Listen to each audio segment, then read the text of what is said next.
জয় শ্রীকৃষ্ণ বন্ধুরা।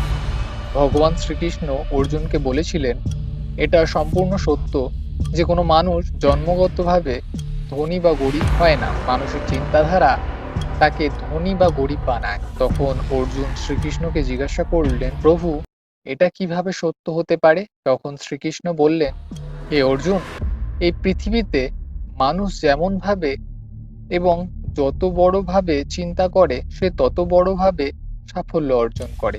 মানুষের চিন্তার মধ্যেই খুব সামান্য পার্থক্য থাকে। যে মানুষ সফল হয় সে খোলা চোখে স্বপ্ন দেখে, আর যে মানুষ অসফল হয় সে বন্ধ চোখে স্বপ্ন দেখে। বন্ধুরা, শ্রীকৃষ্ণ অর্জুনকে বললেন, হে অর্জুন, আমি তোমাকে একটি গল্পের মাধ্যমে এমন কিছু কথা বলবো যার সাহায্যে আমরা চিরকালের জন্য দারিদ্র্য দূর করতে পারবো। তখন অর্জুন বললেন, হে মাধব, আপনি সেই গল্পটি বলুন, আমি পুরোটা মন দিয়ে শুনবো। তখন শ্রীকৃষ্ণ বলতে শুরু করলেন, এক সময়ের কথা, ভগবান শিব এবং নন্দী একসাথে কোথাও যাচ্ছিলেন। যেতে যেতে তারা একটি বড় মাঠে কাছে পৌঁছালেন। তখন ভগবান শিব ও নন্দীর খুব তৃষ্ণা পেল। তারা আশেপাশে তাকিয়ে দেখলেন মাঠের মাঝখানে একটি ভাঙাচোরা বাড়ি রয়েছে। ভগবান শিব ও নন্দী সেই বাড়ির কাছে গিয়ে দরজায় কড়া নাড়লেন। কিছুক্ষণ পর দরজা খুলে ভেতর থেকে একজন বৃদ্ধা মানুষ বেরিয়ে এলেন। তার সঙ্গে তার স্ত্রী ও দুই সন্তানও ছিল। তাদের সবার গায়ে ছিল খুব পুরনো ও ছেঁড়া কাপড়। ভগবান শিব নম্র স্বরে বললেন, আমাদের কি একটু পানীয় জল দেওয়া যাবে? কথা শুনে সেই বৃদ্ধা ব্যক্তি ভেতর থেকে জল আনতে গেলেন। কিছুক্ষণ পর তিনি জল নিয়ে এসে ফিরে এলেন, যা ভগবান শিব ও নন্দী গ্রহণ করলেন। এরপর হঠাৎ ভগবান শিব সেই ব্যক্তিকে জিজ্ঞাসা করলেন, আপনাদের মাঠ তো অনেক বড়, কিন্তু এতে কোনো ফসল নেই, তাহলে আপনাদের সংসার কিভাবে চলে? ভগবান শিবের এমন কথা শুনে সেই ব্যক্তি বললেন, ভগবান, আমাদের কাছে একটি গরু আছে যা অনেক দুধ দেয়। সেই দুধ বিক্রি করেই কিছু টাকা পাই, আর সেই টাকাতেই আমাদের পরিবারের সংসার চলে। এইভাবে কথাবার্তার মধ্যেই সন্ধ্যা হয়ে যায়। তখন ভগবান শিব ভাবলেন, আজকে রাতটা এখানেই থাকা যাক।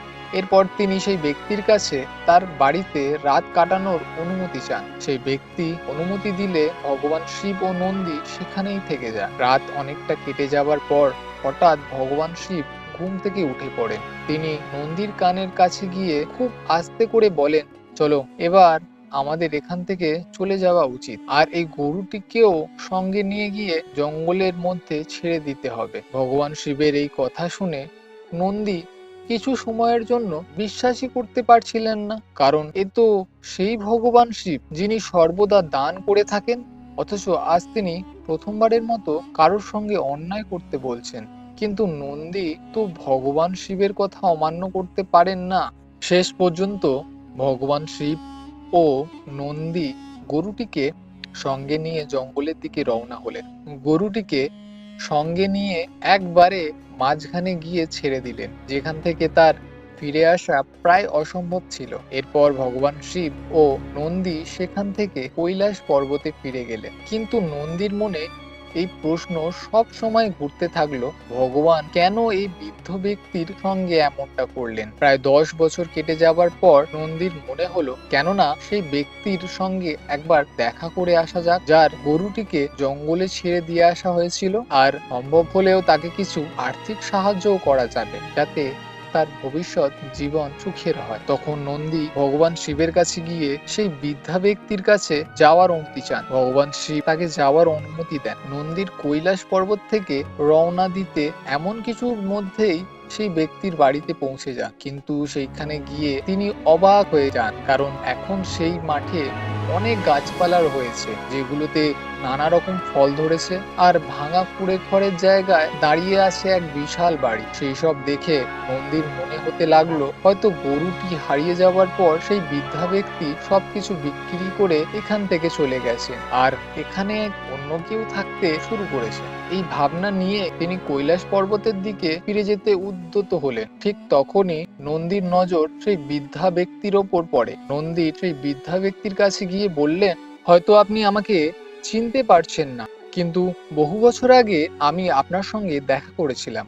তখন সেই বৃদ্ধ ব্যক্তি বললেন, আপনাকে আমি কিভাবে ভুলবো? সেদিন তো আপনি কিছু না বলেই চলে গেছিলেন, আর সেই দিন আমার গরুটিও কোথায় যেন হারিয়ে গেল, আজ পর্যন্ত আর ফিরে আসেনি। কয়েকদিন পর আমি খুব দুশ্চিন্তায় ছিলাম, এখন কি করব, কিন্তু বাঁচতে গেলে তো কিছু না কিছু কাজ করতেই হয়। তাই আমি জঙ্গলে গিয়ে কাঠ কেটে বিক্রি করা শুরু করলাম। যা টাকা পেলাম তা জমি নিয়ে জমিতেই খরচ করলাম এবং চাষ শুরু করলাম। ফসল খুব ভালো হলো। সেই লাভ দিয়ে আমি একটি ফলের বাগান তৈরি করলাম। বাগানে প্রচুর ফল ধরলো, আর আজ আমি শহরের সবচেয়ে বড় ফলের ব্যবসায়ী। কিন্তু গরুটি যদি সেদিন হারিয়ে না যেত, তাহলে এসব কিছুই হতো না। কারণ সেই গরুটির ওপর নির্ভর করেই আমার জীবন চলছিল। তাই অন্য কোনো কাজ করার কথা আমি ভাবতেই চাইনি। গরু হারানোর পর আমি নতুন কাজ শুরু করলাম, আর আজ আমি আমার জীবন নিয়ে খুবই সুখী। কথা শুনে নন্দী বললেন, এই কাজ তো আপনি আগেও করতে পারতেন। তখন বৃদ্ধ ব্যক্তি উত্তর দিলেন, হ্যাঁ, আগে তো করতে পারতাম, কিন্তু তখন পরিশ্রম না করেই আমার জীবন কোনোভাবে চলছিল। তাই কখনো বুঝতে পারিনি যে আমিও অন্য কিছু কাজ করতে পারি। সেই কারণেই আমি কোনোদিন চেষ্টাও করিনি। কিন্তু গরুটি হারানোর পর আমি বুঝলাম আমিও নতুন কাজ করতে পারি। তখন আমি দৃঢ় সিদ্ধান্ত নিলাম, এখন থেকে যা করব নিজের পরিশ্রমেই করব।